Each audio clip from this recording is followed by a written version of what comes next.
السلام علیکم ورحمۃ اللہ وبرکاتہ۔ وعلیکم السلام ورحمۃ اللہ۔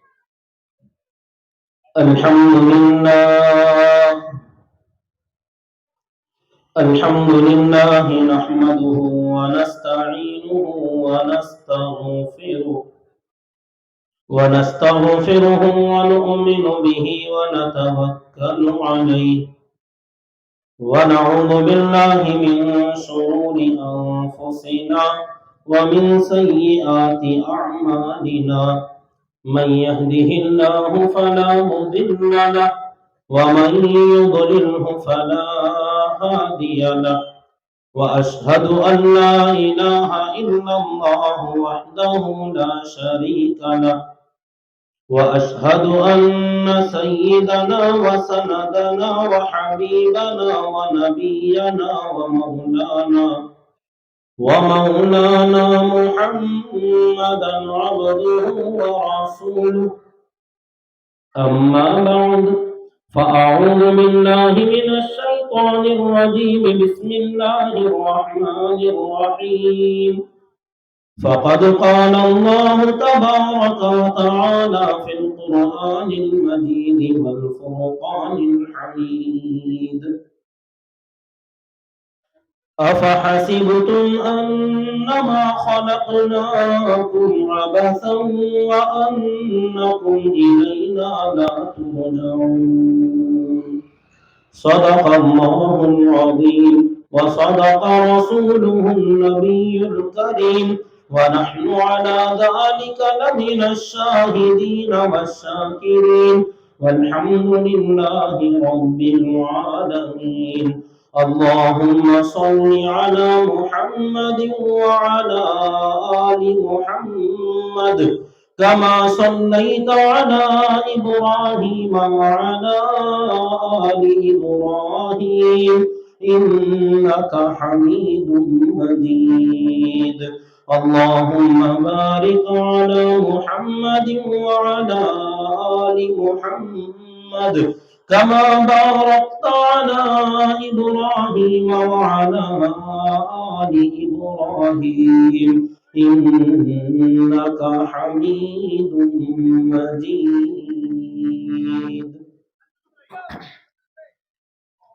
محترم و مکرم اسٹیج پر رونق افروز حضرات علماء کرام، عمائدین شہر، نوجوانان اسلام، پردہ نشین خواتین، الحمدللہ آج بہت ہی خوشی اور مسرت کا موقع ہے۔ آپ تمام ذمہ داران شہر کو، مساجد کے ذمہ داروں کو اور نوجوانان ملت کو مبارکبادی ہے ہماری طرف سے کہ ماشاءاللہ اتنا بڑا کام جو آپ حضرات نے انجام دیا، اس کا جو انتظام فرمایا، یہ معمولی کام نہیں ہوتا، اس کے پیچھے بڑی محنتیں لگتی ہیں۔ جو یہ کراتے ہیں ان کو معلوم ہے کہ ایک جلسہ کرانا، اس کے پیچھے کتنی محنتیں، مشورے، کوششیں اور قربانیاں لگتی ہیں، تب جا کر ایک جلسہ کامیابی کو پہنچتا ہے۔ آج دو عنوان رکھے گئے، ایک 26 جنوری یوم جمہوریہ اور دوسرے حالات حاضرہ کے حساب سے اصلاح امت یا اصلاح معاشرہ۔ دونوں مضامین اتنے طویل ہیں، جیسا کہ ہمارے مفتی صاحب نے ماشاءاللہ بڑے ہی کافی و شافی انداز میں مفصل خطاب فرمایا۔ میں دونوں عناوین پر کچھ عرض کر دیتا ہوں۔ 26 جنوری 1950 کو، جب 1947 میں ملک آزاد ہوا، جیسا مفتی صاحب نے بتایا تفصیل سے، اس کے 2-2.5 سال کے بعد ہمارے ملک کے لیے ایک کانسٹیٹیوشن آف انڈیا بنایا گیا، جسے آئین ہند، دستور ہند کہا جاتا ہے۔ یہ جو کانسٹیٹیوشن ہمارا بنایا گیا، اس کا اصل مقصد اور اس کا اصل مطلب کیا تھا؟ انگریز جب یہاں تھا تو وہ اپنا قانون، اپنا بنایا ہوا جو نظام تھا وہ ہم لوگوں پر نافذ کیا تھا، اور اس کے حساب سے کورٹ میں فیصلے ہوتے اور عدالتیں مقرر ہوتی، کیسیں چلتی، اور جزا یا سزا کا جو بھی معاملہ ہوتا انگریز کا اپنا قانون تھا۔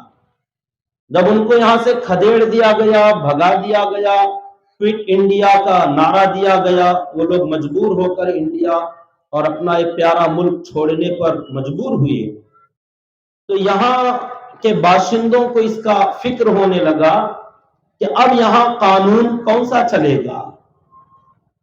تو ایک 8 افراد کی ایک کمیٹی بنائی گئی، جس کے اندر چیف اور بڑے کے حساب سے بابا صاحب ڈاکٹر بھیم راؤ امبیڈکر کو مقرر کیا گیا، اور اس کے اندر ہمارے حضرات علماء کرام جیسے حضرت مولانا حفظ الرحمان سیوہاروی، حضرت مولانا ابوالکلام آزاد رحمہم اللہ جیسی شخصیات بھی اس کمیٹی کے اندر تھے۔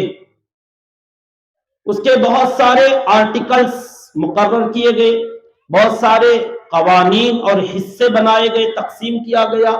وہ تمام آرٹیکلز اور قوانین اپنی جگہ، اس کانسٹیٹیوشن آف انڈیا کا ایک پریامبل لکھا گیا۔ اس کا جو پریامبل ہوتا ہے ہماری علماء کی زبان میں کسی بھی کتاب کا مقدمہ، تو ہمارے کانسٹیٹیوشن کا ایک پریامبل جو بنایا گیا، مقدمہ جو لکھا گیا، اس کے اندر سب سے پہلے یہی بات بیان کی گئی کہ ہمارا یہ ملک سیکولر ملک ہوگا۔ سیکولر مینس جمہوریت والا ہوگا۔ یہاں رول کرنے والی جو رولنگ پارٹی ہوگی، جو حکومت چلانے والی پارٹیاں آتی رہیں گی، اس پارٹی کا اپنا کوئی مذہب اور اس پارٹی کا کوئی اپنا دھرم نہیں ہوگا۔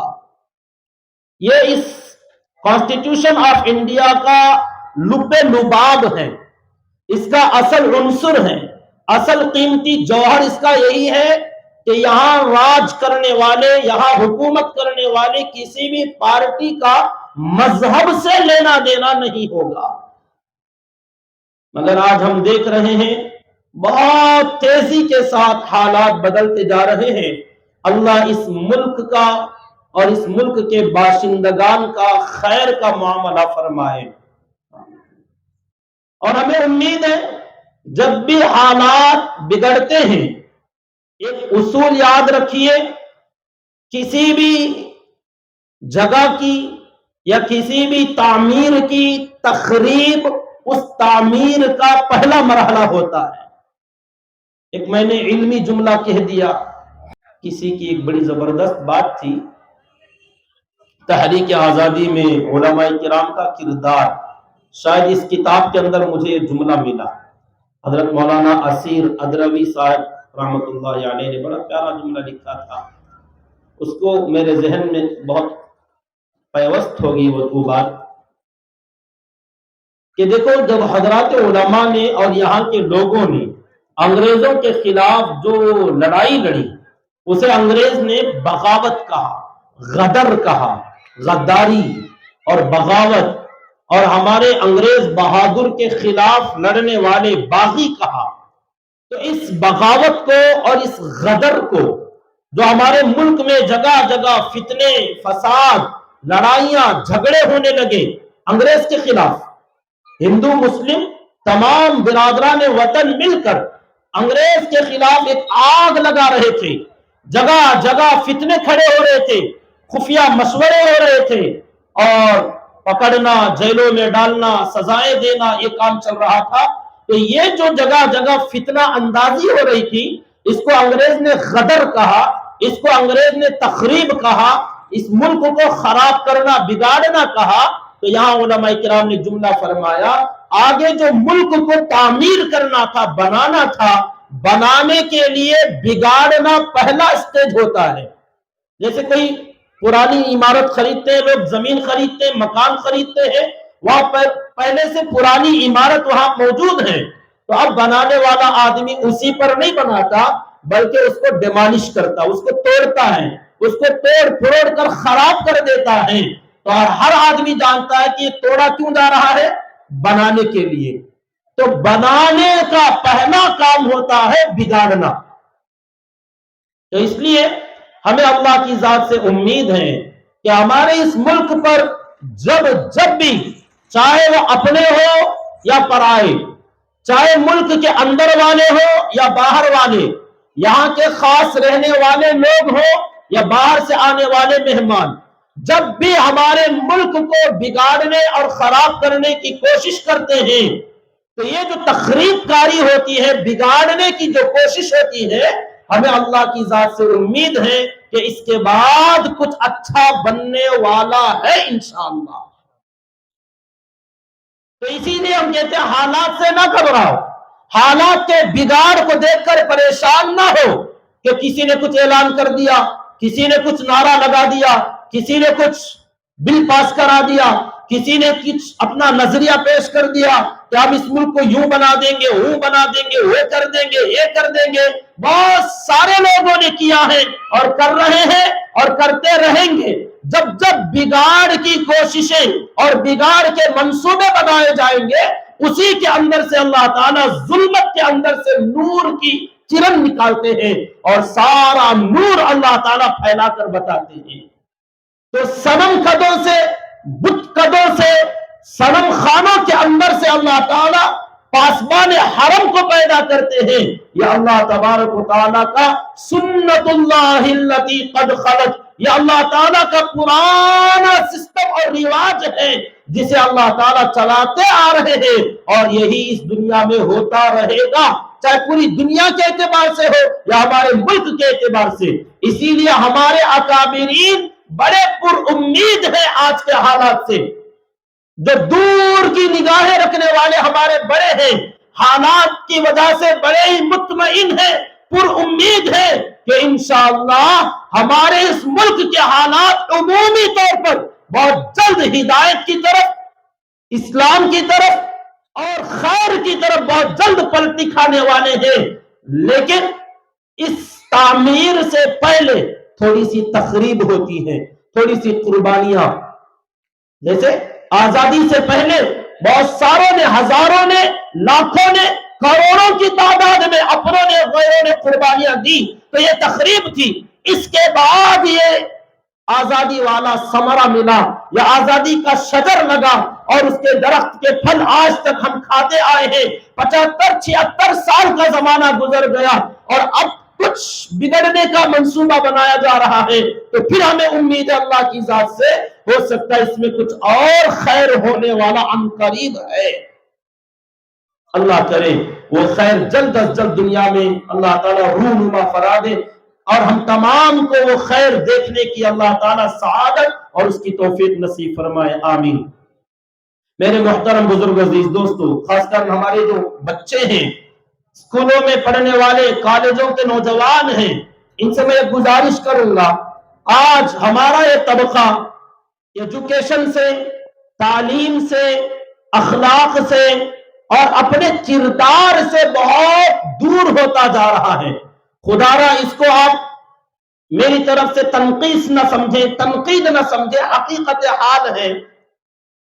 ہمیں معلوم ہونا چاہیے کہ ہمارا ملک جس وقت آزاد ہوا، جب بہت سارے پوسٹ تقسیم کیے گئے کہ یہاں کا صدر کون ہوگا، یہاں کا پریزیڈنٹ کون ہوگا، فلاں عہدے جب بانٹے گئے، تو اس وقت میں سب سے پہلا منسٹر آف ایجوکیشن، وزیر تعلیم، علمی لائن میں سب سے پہلے منسٹر آف ایجوکیشن کون ہوں گے؟ جس وقت ملک کو آزادی ملی اس وقت میں سب سے پہلے ہمارے وزیر تعلیم ایک مولانا تھے، حضرت مولانا ابوالکلام آزاد رحمت اللہ علیہ۔ اس پورے بھارت کے، اس پورے انڈیا ملک کے ایجوکیشن کے منسٹر تھے، وزیر تعلیم تھے۔ تو اندازہ لگائیے اس ملک کو تعلیم کا سبق دینے والے، علم کے راستے پر لگانے والے اور اس کے قوانین بنانے والے اور اس کا پورا نظام سنبھالنے والے ایک عالم دین حضرت مولانا ابو الکلام آزاد رحمت اللہ علیہ. اور جب تک ہماری قوم میں، ہماری برادری میں، مسلمانوں کے اندر حب الوطنی ہے اب بھی ماشاءاللہ، لیکن اس وقت میں تعلیم کے ساتھ حب الوطنی تھی، اخلاق کے ساتھ، کردار کے ساتھ تھا. تو سب سے پہلے نواب سراج الدولہ شیر بنگال کے بعد میں ہمارے اسی صوبے سے، صوبے کرناٹک، جنوبی ہندوستان سے شیر میسور حضرت فتح علی ٹیپو سلطان شہید رحمت اللہ علیہ، جنہوں نے بہت ساری جو کارنامے انجام دیے، حضرت کا ایک بہترین کارنامہ تھا کہ حضرت نے سب سے پہلے میزائل بنانے کا فارمولا بنایا. اور میزائل کیسے بناتے ہیں؟ شیر میسور ٹیپو سلطان رحمت اللہ علیہ کی پلاننگ تھی اور انہوں نے میزائل بنائے تھے. اسی لیے ان کو فرسٹ میزائل مین کا لقب دیا گیا اور ان کے بنائے ہوئے میزائل کی فوٹو کاپیاں آج بھی انگریز کے پاس موجود ہیں. اور اسی سلسلے کو آگے بڑھاتے بڑھاتے ہمارے ملک کا راشٹرپتی اے پی جے ڈاکٹر عبد الکلام جب یہ بنے تو انہوں نے حضرت شیر میسور کے اسی کارنامے کو آگے بڑھاتے ہوئے ہمارے اس ملک کو میزائل کے اندر، ڈیفنس کے اندر، دفاع کے اندر سب سے بہترین مضبوط پہلو جو دیا، میزائل جو بنا کر پیش کیا، کسی غیر کا نام نہیں آتا. الحمدللہ ایک مسلمان جو راشٹرپتی تھے، صدر جمہوریہ تھے، ڈاکٹر اے پی جے عبد الکلام، جنہوں نے فتح علی ٹیپو سلطان رحمت اللہ علیہ کے نقش قدم پر چلتے ہوئے ہمارے ملک کے دفاع کو، ڈیفنس کو مضبوط کیا اور پوری دنیا کے اندر ہمارے ملک کا ڈنکا بجوا دیا. افسوس ہے کہ وہ جو ہمارے اکابرین کے نقوش ہیں، ہمارے اکابرین کے چھوڑے ہوئے نشان قدم ہیں، کاش کہ ہم لوگ اس کے اوپر، اس کے پیچھے پیچھے چل کر اسی ترقی کو آگے بڑھاتے، مگر ہم نے حالات کی وجہ سے اپنے دنیاوی کاروبار کی مشاغل، چند پیسوں کی لالچ میں ہم نے اپنے بچوں کو اسکولی تعلیم سے، دنیاوی تعلیم سے بھی ہٹا دیا، دینی تعلیم سے بھی ہٹا دیا. حالانکہ ہمارے بچوں میں وہ صلاحیتیں، وہ ٹیلنٹ، وہ ہنر آج بھی الحمدللہ کوٹ کوٹ کر بھرا ہوا ہے. کیوں؟ اللہ تبارک و تعالیٰ نے اس امت محمدیہ میں جس کو بھی پیدا کیا اور خاص کر ایمان دے کر اللہ نے جس کو پیدا کیا، اسے یوں ہی اور بیکار کا اللہ نے نہیں بنایا ہے. هُوَ اجْتَبَاكُمْ، اللہ نے فرمایا اس رب نے تمہیں چنا ہے، اس رب نے تم لوگوں کو ایک تو انسانیت کے لیے چنا اور امت محمدیہ کے لیے چنا اور امت محمدیہ میں کلمہ گو بننے کے لیے چنا، ایمان کی دولت دے کر اللہ نے چنا. اور اس زمانے کے لائق اللہ نے ہمیں بنایا ہے. تو جو زمانہ آئے گا، جیسا زمانہ ہوگا، اس زمانے کے لائق لوگوں کو اللہ تبارک و تعالیٰ چنتے ہیں. یوں ہی بیکار کا جسے جب چاہا تب، جہاں چاہا وہاں، اور اللہ تعالیٰ نے بغیر کسی نظام کے اٹکل پچو نہیں پیدا کیا، جس کو جہاں چاہا بھیج دیا. ہم میں سے جس کو جہاں پیدا کیا وہ عزیز ہے، وہ حکیم ہے، بڑا پلاننگ والا ہے. ہر کام فعل حکیم از حکمت خالی نہ باشد. حکیم جو بھی کرتا ہے، ایک عقل والا، سوچ بوجھ رکھنے والا بندہ جو بھی کام کرتا ہے، اس کا فعل حکمت سے خالی نہیں ہوتا. اور تمام حکیموں کا حکیم جب وہ کچھ کرتا ہے تو کیا بغیر سوچے کے، بغیر پلاننگ کے، بغیر کسی حکمت عملی کے یوں ہی بنا دے گا؟ افحسبتم انما خلقناکم عبثا، اللہ نے فرمایا، سوال کیا، او میرے بندو، کیا تم نے یہ سوچ لیا کہ میں نے تم کو بیکار کا پیدا کیا ہے؟ تم اس زمانے میں آئے، اس علاقے میں آئے، اس ملک میں آئے، تو جس علاقے میں، جس ملک میں اور جس زمانے میں آؤ گے، اس اس زمانے کے جو چیلنجز ہوں گے، اس زمانے کے جو حالات ہوں گے، ان حالات کا مقابلہ کرنے والا، ان حالات کو فیس کرنے والا، اس کے لائق کیپیسٹی، اس کے لائق ٹیلنٹ، اس کے لائق کا ہنر، اس کے لائق کی طاقت اور استعداد دے کر اللہ تعالیٰ پیدا فرماتے ہیں۔ آج لوگ کہتے ہیں ہمارا بچہ 3 سال کا 4 سال کا موبائل آپریٹ کرتا ہے، کیسے چلاتا ہے معلوم نہیں ہوتا، دادا پریشان، نانا پریشان، تمہیں پریشان ہونا چاہیے کیونکہ تم 2G والے تھے یا اس سے پہلے والے تھے، آج کے بچے 5G والے ہیں، 5G کا زمانہ ہے اور بچے جیسے آئیں گے اس کے حساب سے پیدا کرے گا۔ اللہ تعالیٰ چپکے نظام نہیں بنائے ہیں، ہر کام پلاننگ کے ساتھ ہوا ہے، ہر بچہ پلاننگ کے ساتھ آ رہا ہے، جیسا نظام، جیسا ماحول، جیسا علاقہ، جیسے حالات، ویسے دنیا میں آنے والے بندے اور بندیاں ہیں۔ ان کو ضائع نہ کرو، ان بچوں کو اکارت نہ کرو۔ ماں باپ سے گزارش کروں گا ہاتھ جوڑ کے اپنے بچوں کو تعلیم میں لگاؤ، ایجوکیشن دو۔ الحمدللہ یہ جو چندریان 2 کا معاملہ پیش آیا، ہمارے ملک سے چاند کے اوپر ایک جماعت گئی، سائنسدانوں نے بھیجا، اس کے اندر بھی الحمدللہ الحمدللہ اگرچہ کہ غیروں نے چھپا دیا، غیروں نے دبا دیا، واضح نہیں کیا، الحمدللہ اس کے انجینئروں میں ہمارے مسلمان موجود ہیں۔ ہمارے مسلمانوں نے، ہم سینہ ٹھوک کے کہہ سکتے ہیں، فخریہ کہہ سکتے ہیں، ہم نے جو بھی کام کیا ہے اس ملک کے مفاد میں کیا، اس ملک کو فائدہ پہنچانے کا کیا۔ آج پورے ملک میں آپ جس کو بھی ٹورسٹ بلاؤ گے، باہر سے آنے والے مہمانوں کو بلاؤ گے، کیا دکھاؤ گے؟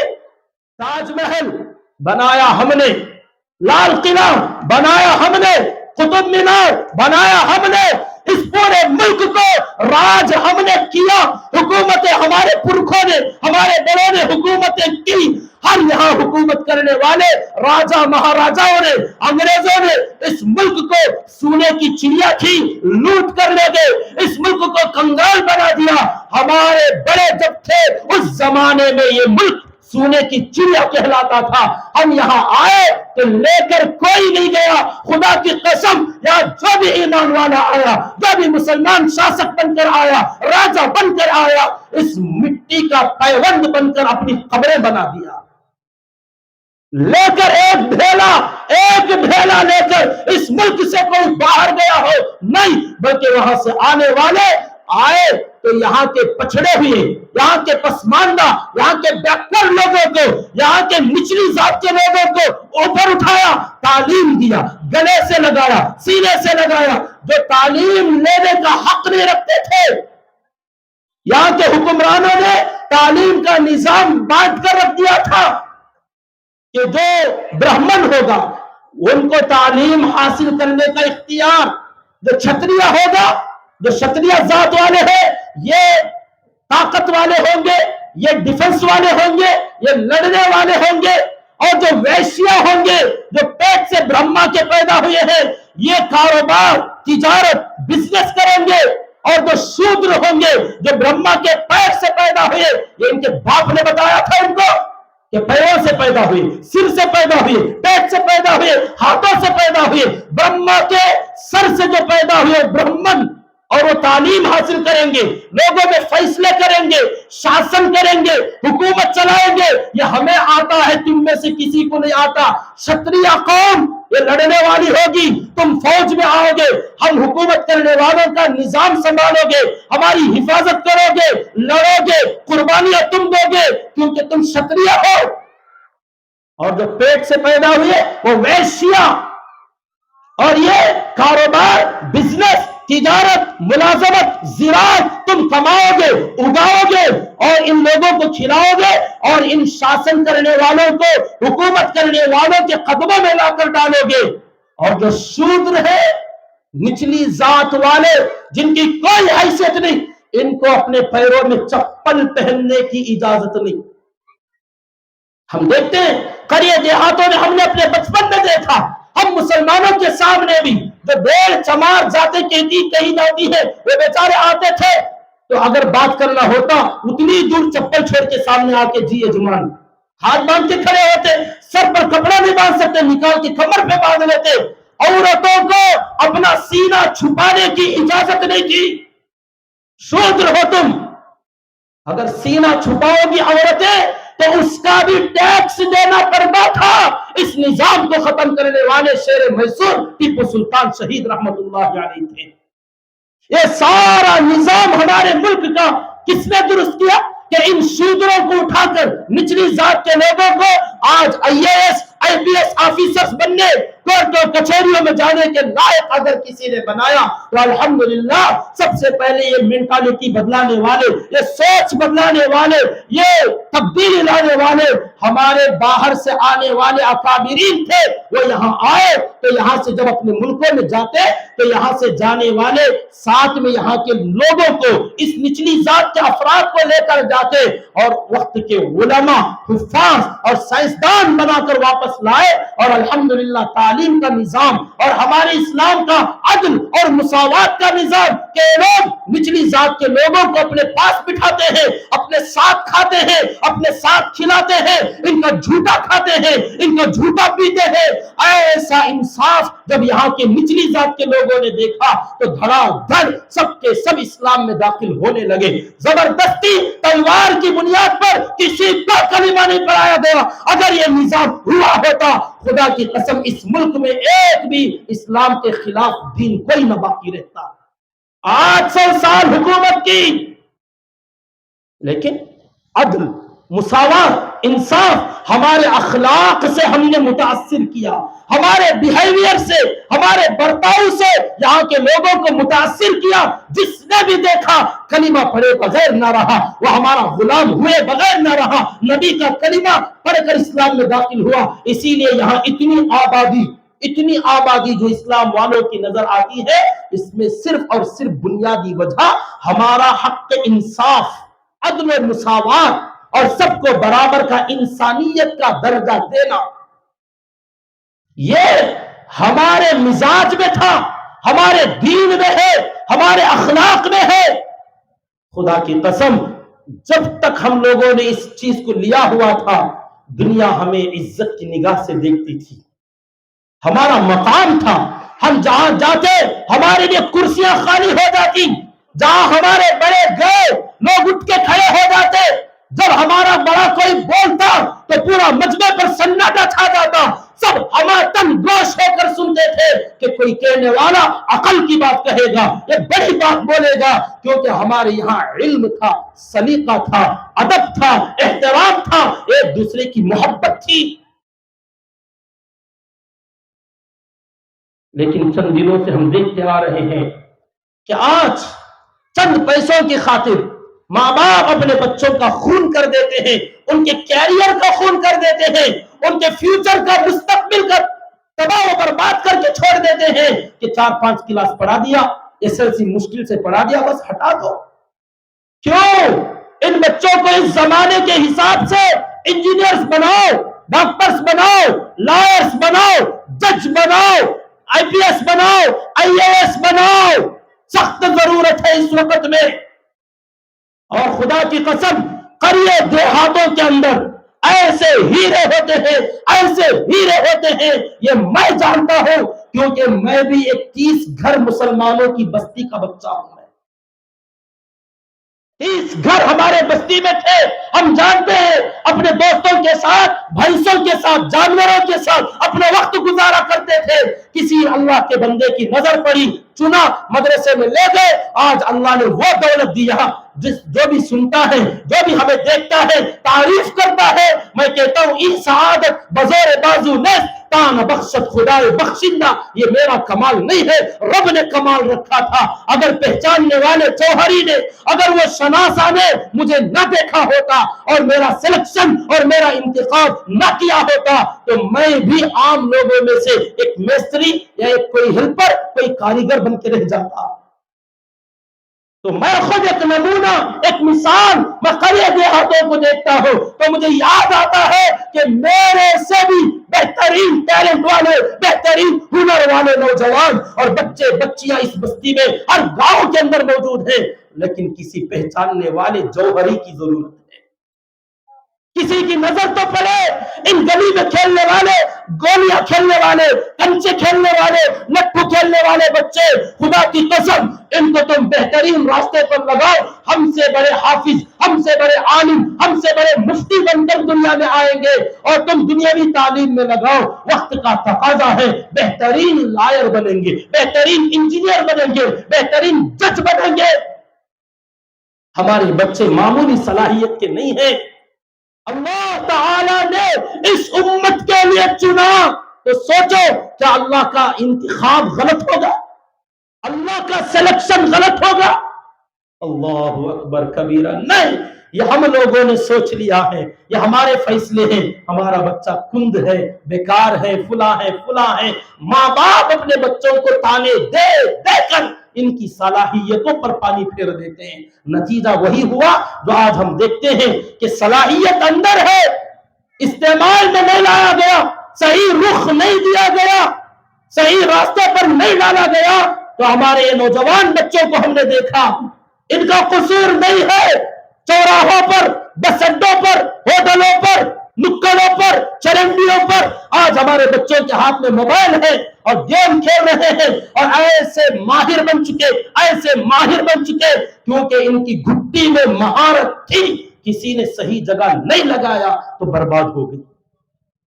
ان بچوں کی صلاحیتیں برباد ہو گئی، میں ان سے معافی مانگتا ہوں، قصور تم بچوں کا نہیں تھا، تمہارے بڑوں کا قصور تھا، ہم جیسوں کا قصور تھا۔ کاش ہم تمہارے پڑھنے کے زمانے میں آئے ہوتے، تمہیں سمجھایا ہوتا، تمہارے بڑوں کو سمجھایا ہوتا، آج تمہارا یہ حال نہ ہوتا۔ کہا جاتا ہے یہ آپ کا مسئلہ نہیں، ہمارے شہر میں بھی محلے محلے میں آج بھی ایک جلسہ ہو رہا ہے، ہر ہفتہ کئی ایک دو جلسے ہمارے ہو رہے ہیں اسی عنوان پر کہ مسلمانوں کو حرام کھانے سے بچنے کی ترغیب دی جائے، نشے کی لت جو لگی ہوئی ہے اس سے چھوڑنے کی دعوت دی جائے۔ میں کہتا ہوں یہ لت آئی کیوں، پڑی کیوں؟ جب ان کو صحیح راستہ نہیں دیا گیا، ان کو بزی نہیں رکھا گیا، بیکار کر دیا گیا، اور ساتھ میں موبائل۔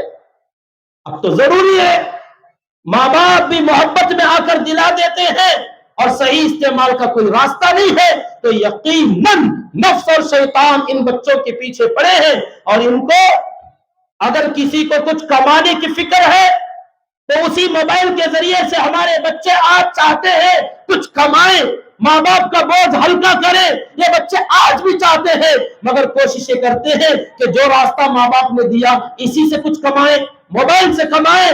تو موبائل میں کیا دیا جاتا ہے؟ سبق پڑھاتے ہیں جنگلی رمی آڑی، جنگلی رمی کھیلو، وہ بھی انسانیت والا نہیں، جنگلیوں کا کھیلو۔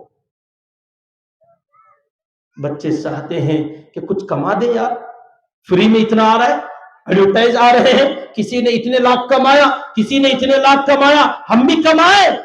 یہ تو شکاری کا جال ہوتا ہے، یہ بچے ایسا پھنستے ہیں کہ کمانا تو دور، جو ان کا پاکٹ منی ہے، جو جیب خرچ ماں باپ دیتے وہ بھی گوا بیٹھتے ہیں، اور بچے اس کے آگے بڑھ کر قرض میں ڈوب جاتے ہیں، قرض مقروض ہو جاتے ہیں، اتنا قرضہ لے جاتے ہیں کہ یہ بچے آخر کار خودکشی کرنے کے پلاننگ کرنے لگتے ہیں۔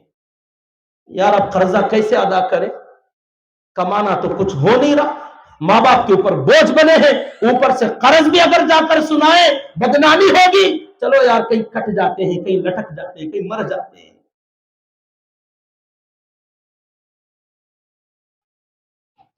تن ہما داغ داغ شد پمبا کجا کجا نہم، کسی کہنے والے نے کہا تھا سارا جسم چھلنی ہو چکا ہے، مرہم لگائیں تو کہاں کہاں لگائیں، کون سا زخم دکھائیں، کہاں کہاں ہم دوا رکھیں، کہاں کہاں ہم روئی لگائیں، بینڈیڈ کریں، پورا معاشرہ چھلنی ہو چکا ہے۔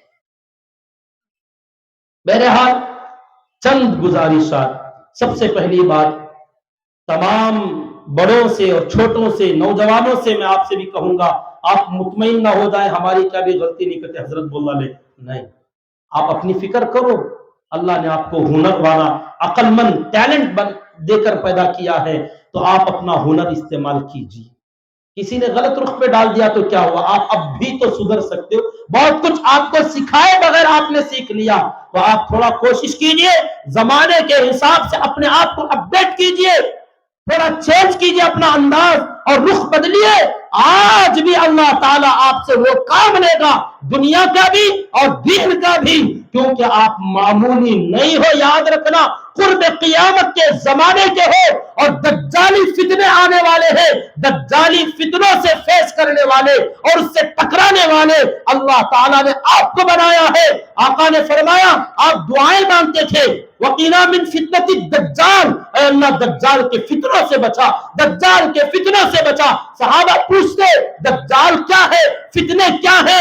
آپ فرماتے ہیں کہ دجال کا فتنہ بڑا خطرناک ہے، جو بھی اس میں لگا وہ گمراہ ہو جائے گا، وہ بیٹھ جائے گا، راہ راست چھوڑ دے گا. مگر ایسے موقع پر آقا نے فرمایا دجال اس زمانے میں بھی جس کے پاس آئے گا، ایک ایمان والا نوجوان اس کے سامنے بلایا جائے گا، اس سے کہے گا کہ میں خدا ہوں، مجھ پر ایمان لا، میرا کلمہ پڑھ. وہ کہے گا نہیں، ہم نے اپنے نبی سے سنا ہے، احادیث میں ہم نے علماء سے سنا تھا دجال آئے گا، شاید وہ تو ہی ہے. وہ کہے گا نہیں، پروف دوں. وہ پروف دے گا، آسمان سے بارشیں برسائے گا، جنت اور جہنم دکھائے گا.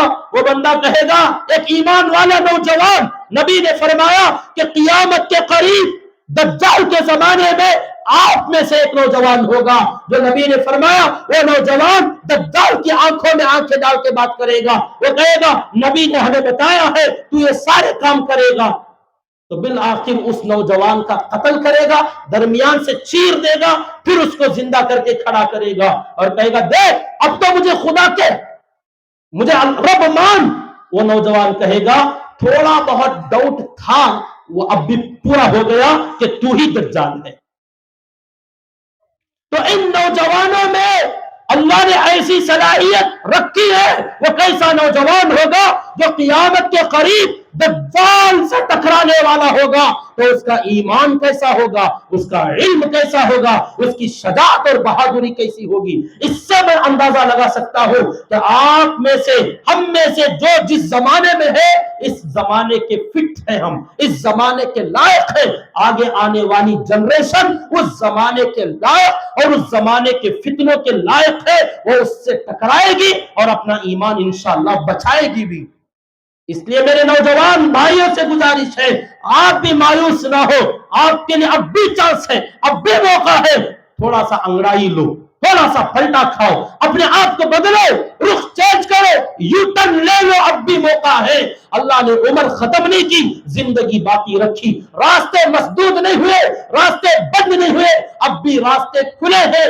بس اپنے آپ کو بنانے کی فکر کرو، پڑھو، موقع ہے، پڑھو، بنو.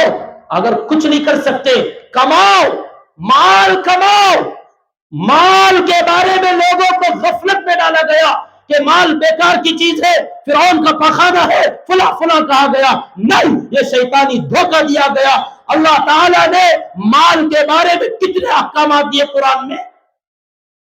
فرمایا وَلَا تُؤْتُوا السُّفَهَاءَ أَمْوَالَكُمْ الَّتِي جَعَلَ اللَّهُ لَكُمْ قِيَامًا. اپنا مال، اللہ نے فرمایا اموالکم، تمہارا مال، لا تؤتوا السفہاء، بے وقوفوں کو، نادانوں کو، المبذرین، جو فضول خرچی کرنے والے، عیاشیوں میں موج مستی میں اڑانے والے ہیں. مفسرین نے فرمایا اپنا مال ایسے مبذرین کو، بے وقوفوں کو، نادانوں کو، چاہے وہ عورتیں ہوں، چاہے وہ بچے ہو، چاہے وہ نوجوان ہو، جو عیاشیوں میں فضول خرچیوں میں لگاتے ہیں، اللہ نے فرمایا اپنا مال ان کو دے کر برباد نہ کرو. کیوں؟ التی جعل اللہ لکم قیاما. مال ایسی چیز ہے کہ اللہ نے تمہارے کھڑنے کا سبب بنایا مال کو. مال اگر ہے آدمی تنا رہتا ہے، کھڑا رہتا ہے. 15 آدمی جمع ہو جائے وہ آئے گا، کیا جی وہ یوں بات کرے، کیوں؟ کچھ ہے، بینک میں کچھ ہے، گھر میں کچھ ہے.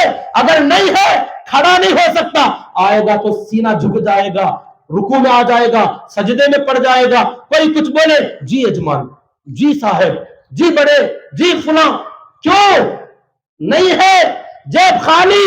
اللہ نے کیا پیاری بات فرمائی، الذی جعل اللہ لکم قیاما، اگر مال ہے کھڑے رہو گے، تنے رہو گے، اپنے آپ کو اپنوں میں بھی غیروں میں بھی سر اٹھا کر بولو گے، سیدھا تان کر بولو گے، کیوں؟ ساؤنڈ پارٹی ہوں، کچھ ہے میرے پاس۔ اللہ نے فرمایا یہ دولت تمہارے کھڑنے کا سبب، تمہارے باقی رہنے کا سبب۔ اگر تم نے اس کو گنوا دیا، اس کو تم نے بیکار سمجھ کے چھوڑ دیا اور کمایا نہیں، جمایا نہیں، تو تم جھک جاؤ گے غیروں کے سامنے بھی اور باطل خداؤں کے سامنے بھی۔ کاد الفقر ان یکون کفرا، نبی کا فرمان ہے، تنگ دستی اور فقیری ایسی بلا ہے، غربت، افلاس، فقیری، محتاجی ایسی بلا ہے کہ بعض بندوں کو کافر بنا دیتی ہے۔ آج غیروں کے سامنے مغلوب ہو جانا، ان کی ہاں میں ہاں ملا دینا، وہ جہاں بولے وہاں چلا جانا، وجہ کیا ہے؟ مضبوطی نہیں ہے۔ تو میرے جو بھائی، جو بچے پڑھ سکتے ہیں، پڑھ کر اپنے آپ کو مضبوط بناؤ۔ قلم کی طاقت تلوار کی طاقت سے بھی زیادہ مضبوط ہوتی ہے۔ یہ اللہ کے نبی کے فرمودات ہے کہ شہیدوں کے خون سے بھی زیادہ فضیلت علماء کے قلم کی سیاہی اور روشنائی، انک، قلم سے نکلنے والا انک، روشنائی۔ آقا نے فرمایا جو شہید اللہ کے راستے میں خون دے دیتے ہیں، ان کے خون سے بھی زیادہ بھاری علماء کے پن سے، قلم سے نکلنے والا انک ہے۔ تو کیا چیز ہے کہ آپ یہ تمام دنیا جہاں کی طاقتوں اور قوتوں میں سب سے مضبوط قوت ہے پن۔ کیا مطلب؟ صرف پن رکھ لینا نہیں، اس کو چلانے کے لائق بننا، اس کا ایک ایسا سائن کرو، ایسا سگنیچر کرو کہ اس کی وجہ سے بڑے بڑے کام چٹکیوں میں حل ہو جائیں۔ اگر تم چاہو تو ہے تمہاری قوت، ہے تمہارے پاس طاقت، لیکن کیا کریں؟ تو ہی ناداں چند کلیوں پر قناعت کر گیا، ورنہ گلشن میں علاج تنگی دامام بھی تھا۔ علامہ اقبال نے بڑا پیارا جھنجھوڑا اور کہا تو ہی ناداں کم عقل چند کلیوں پر قناعت کر گیا، گھر بنا لیا، دکان بنا لیا، تھوڑا بہت لوگوں میں عزت کما لیا، چند پیسے جما لیے، خوش ہو گیا، اللہ کا دیا ہوا سب کچھ ہے، عزت ہے، دولت ہے، راحت ہے، کیا کروں؟ فرمایا تو نادان چند کلیوں پر قناعت کر گیا، اگر تو چاہتا تو اور بن سکتا تھا، اور بن سکتا تھا۔ اس گلشن میں اگر تیرا دامن تنگ تھا اور بھر نہیں سکتا تھا تو اپنا دامن بڑا بھی کر سکتا تھا، علاج تنگی دامن بھی تھا، اپنا دامن بڑا بھی کر سکتا تھا، اور جو چاہے وہ حاصل کر سکتا تھا، اپنا ٹارگٹ ریچ کر سکتا تھا۔ مگر کیا کہیں، نادان کی طرح کچھ بن گئے، حافظ بن گئے، سوچا بہت ہو گیا، عالم بن گئے، بہت ہو گیا، مفتی بن سکتا تھا اور آگے تخصصات کر سکتا تھا، یہ ہماری لائن کی بات ہے۔ ہم نادان رہ گئے جو چند چیزوں پر قناعت کر کے باہر آ گئے۔ میرے دوستوں اور بزرگوں، اگر جو لوگ ابھی راستہ ہے، بن سکتے ہیں، آگے بڑھو، علمی میدان میں آؤ، تعلیمی فیلڈ میں آؤ، کچھ نہ کچھ عہدوں پر آنے کی فکر کرو۔ اب بھی موقع ہے، ہمارے اس کانسٹیٹیوشن نے، اس کے رائٹس نے ہمیں ایک رائٹ دیا، ہمیں ایک حق دیا کہ جو چاہے پڑھ سکتا ہے، جتنا چاہے پڑھ سکتا ہے۔ پڑھنے کا حق پہلے نہیں تھا، اجازت نہیں تھی، ہمارے بڑوں نے لڑ کے جھگڑ کے بڑی مشکلوں سے قوانین بنائے۔ آج ہم کیا جانے ان قانونوں کو، آج ہم کیا جانے ان حقوق کو۔ بڑی مشکل سے یہ حقوق ہمارے لیے لگائے اور رکھے باقی، تاکہ بعد میں آنے والے اپنا رائٹ، اپنا حق استعمال کرے اور آگے بڑھ کر قلم کی طاقت بنانے والے بنے۔ مگر افسوس، جس کو بھی دیکھو بڑوں کو ہمارا وہی معاملہ، 3 کلاس 4 کلاس 10 کلاس پڑھے بس ڈراپ آؤٹ ہو گئے، کیوں؟ تقاضے۔ حالانکہ وہی سب سے بڑا تقاضا تھا، کاش کہ کچھ پڑھے ہوتے، ان تمام تقاضوں کا حل اس میں موجود تھا۔ خیر، اب جن کا وقت نکل چکا ہے، پڑھنے پڑھانے کا ماحول نہیں ہے، کم سے کم آپ اپنا وقت برباد نہ کرو، سوچو، کرو، کچھ تو کرو، اپنے مالی اعتبار سے نظام مستحکم کرو، مضبوط کرو، مال اکٹھا کرو، جماؤ، کماؤ، حاصل کرو اور صحیح راستوں پر خرچ کرو، فضول خرچیاں نہ کرو، عیاشیاں نہ کرو، موج مستیاں نہ کرو، چپکے اسراف نہ کرو، ان المبذرین کانوا اخوان الشیاطین۔ اللہ نے مال کے بارے میں فرمایا کہ بغیر ضرورت کے خرچ کرنے والے شیطان کے بھائی ہیں جو اپنا مال یوں اڑا رہے ہیں۔ آج چپکے اینیورسری کے نام سے فنکشن، برتھ ڈے فنکشن، کیا کہیں، شرم آتی ہے، خواہ مخواہ ایک بات چیت ہو رہی، منگنی کی رسم، انگوٹھی کی رسم، پان کی رسم، سپاری کی رسم، پتہ نہیں کون سی رسم، ختنے کی رسم، نعوذ باللہ من ذالک، کیا کہیں، عجیب بھی لگتا ہے اور رونا بھی آتا ہے۔ یہ کوئی رسمیں تھی؟ یہ کوئی کھانے کی چیزیں تھی یار؟ فنکشن، اس کے لیے شادی محل بک، اللہ اکبر، اتنا پیسہ اللہ نے دیا، فضول خرچیاں کیوں کرتے ہو یار؟ بچا کے تو رکھو، آگے آنے والی نسلوں کو ان کے زمانے کے حساب سے چھوڑ کر تو جاؤ نا، ان کو دے کر تو جاؤ۔ اس زمانے میں تمہیں ضرورت نہیں ہے، پتہ نہیں اپنے بچوں کو کیا ضرورت پیش آ جائے، بچا کے رکھو، عیاشیوں میں نہ اڑاؤ، فضول خرچیوں میں برباد نہ کرو۔ اللہ نے مال کے بارے میں قرآن مجید میں جگہ جگہ احکامات دیے۔ ایک بات کہوں، اللہ تعالیٰ نے سوال جگہ مال کے بارے میں فرمایا، سوال جگہ مال کمانے اور مال جمانے کا حکم دیا اللہ نے۔ لوگ پوچھتے کہاں ہے حضرت، اب تک ہمیں پڑھے نہیں مال کے بارے میں۔ ایک مثال دوں، اقیموا الصلاۃ وآتوا الزکاۃ، قرآن میں نماز اور روزے کے بارے میں، زکوٰۃ کے بارے میں اللہ نے کتنی جگہ قرآن میں بیان فرمایا؟ 80-90 جگہ قرآن میں تقریباً اللہ تعالیٰ نے نماز اور نماز کے ساتھ زکوٰۃ کے بارے میں فرمایا۔ اور زکوٰۃ کے کیا مسائل، زکوٰۃ کب فرض ہوتی ہے؟ حضرات علماء نے تفصیل سے بیان فرمایا کہ جس آدمی کے پاس 50.5 پر 2 تولہ چاندی یا 7.5 تولہ سننا، 7.5 تولے سننا، 600 گرام سننا، تقریباً 600 گرام، کتنے لاکھ کا مال؟ تقریباً 8-10 لاکھ کا مال یا اس سے بھی زیادہ آج کے زمانے۔ اتنا مال کسی بندے کے پاس ہو، اب یہ رہے گا کیسے؟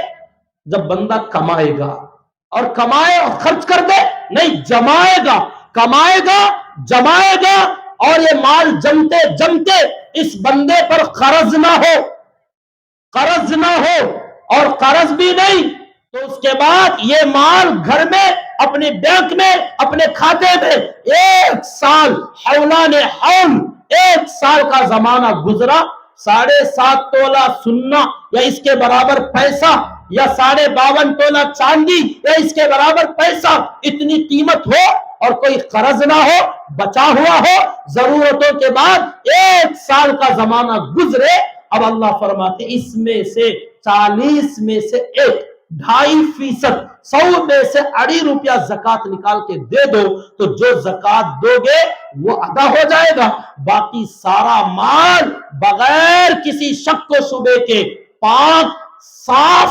بہترین مال ہے، اللہ اس کی اجازت دیتے، پھر 1 سال تک اتنا مال رکھو، کماؤ، جماؤ، کھاؤ، پیو۔ فرمایا لا تؤتوا السفهاء اموالکم التي جعل اللہ لکم قیاما وارزقوہم فیہا واکسوہم، کھلاؤ، پہناؤ، اللہ نے اس کی اجازت دی۔ اب یاد ہے جگہ جگہ اللہ نے نماز قائم کرو، زکوٰۃ ادا کرو، نماز قائم کرو، زکوٰۃ ادا کرو۔ کیا ہے زکوٰۃ؟ مال۔ کون دے گا زکوٰۃ؟ جو کمائے گا، جو اتنا بڑا مالدار بنے گا، جو 1 سال اس کے پاس جمع رہے گا، اللہ نے فرمایا اس کی زکوٰۃ دو۔ تو زکوٰۃ بغیر کمائے کے دیں گے، کمانے کے بعد، جمانے کے بعد، ہاں اللہ نے جن کے بارے میں فرمایا الذی جمع مالا وعددا، جہنم میں جائیں گے وہ لوگ جو مال جمع کر رکھتے ہیں، گن گن کے رکھتے ہیں، مگر اس کی زکات نہیں دیتے۔ ہاں زکات دے دو تو پھر کوئی وعید نہیں ہے، کوئی وعید نہیں ہے۔ اور سفیان ثوری رحمت اللہ علیہ کا قول ہے کہ ہمارے بڑے سفیان ثوری آج سے تقریباً 1200 سال پہلے کی شخصیت، وہ فرماتے ہیں ہمارے زمانے میں 1200 سال پہلے کی بات، حضرت سفیان ثوری رحمت اللہ علیہ نے کہا ہم سے پہلے والے لوگ کانا یکرہون ان یجتمع المال، لوگ مال جمع کر کے رکھنے کو ناپسند کرتے تھے۔ پھر حضرت نے فرمایا میں کہتا ہوں ہمارے زمانے میں مال لوگوں کے لیے ڈھال کا کام بنتا، ڈھال، جیسے جنگ میں لڑنے کے لیے جائیں، اپنے ڈیفنس، اپنی حفاظت کے لیے ایک ہاتھ میں ہتھیار اور ایک ہاتھ میں ڈھال جو ہوتی ہے دشمن کے وار کو روکنے والا۔ سفیان ثوری رحمت اللہ علیہ نے فرمایا ہمارے سے پہلے والے لوگ مال کے جمع کرنے کو ناپسند کرتے تھے، مگر میں کہتا ہوں آج ہمارے زمانے میں مال لوگوں کی حفاظت کے لیے ڈھال ہے، ڈھال۔ اگر 1200 سال پہلے ڈھال تھا تو آج کیا ہوگا؟ آج کیا ہوگا؟ فرض، ضروری کہ اس کے بغیر نہ ہم اپنی عزت بچا پائیں گے نہ اپنا ایمان بچا پائیں گے۔ یہی وجہ ہے کہ آج مختلف طریقوں سے سودی معاملات میں، لینے میں یا دینے میں، کیونکہ مجبوریاں ہیں، کاد الفقر ان یکون کفرا، جب یہ تنگ دستی آدمی کو کفر میں لے جا سکتی ہے تو حرام میں کیوں نہیں لے جا سکتی؟ سودی معاملات میں حرام کھانے اور کھلانے میں ملوث اسی لیے ہیں کیونکہ آج ہمارے پاس وہ دولت نہ رہی۔ خدا را میرا عنوان تو نہ شروع ہوا، بہرحال جیسے حالات آئے درمیان میں جو بات بنی ذہن منتشر ہوگا۔ شاید کہ میں سمجھتا ہوں اللہ تعالیٰ نے جو یہاں کے لائق مناسب مجمع کے لائق جو بات تھی شاید اللہ نے کہلوا دی ہے، اگر کہنے میں کچھ کمی کوتاہی رہ گئی معذرت چاہتے ہوئے میں اپنی انہی بے جوڑ باتوں پر اپنا خطاب مکمل کرتے ہوئے حضرت والا کا احترام کرتے ہوئے حضرت والا کو اہلاً و سہلاً مرحبا کہتے ہوئے میں اپنی بات ادھوری ہی مکمل کر دیتا ہوں۔ اللہ تعالیٰ آج کے اس جلسے کو بے انتہا قبول فرمائے، ہمارے آنے کو، جڑنے کو، مل بیٹھنے کو، کہتے سننے کو، اپنے دل کی کچھ فکر انگیز باتیں، اپنا درد دل آپ کے سامنے عرض کرنے اور پیش کرنے کو اللہ تعالیٰ خود کہنے والے کی نجات اور مغفرت کا سبب اور ذریعہ بنائے، اور تمام منتظمین کو، تمام بستی والوں کو، اور بالخصوص یہاں کے قائدین اور ذمہ داران اور حضرات علماء اور مفتیان کرام کو اللہ تعالیٰ اپنی شایان شان جزائے خیر اور بہترین بدلہ نصیب فرمائے۔ آمین۔ وآخر دعوانا ان الحمد للہ رب العالمین۔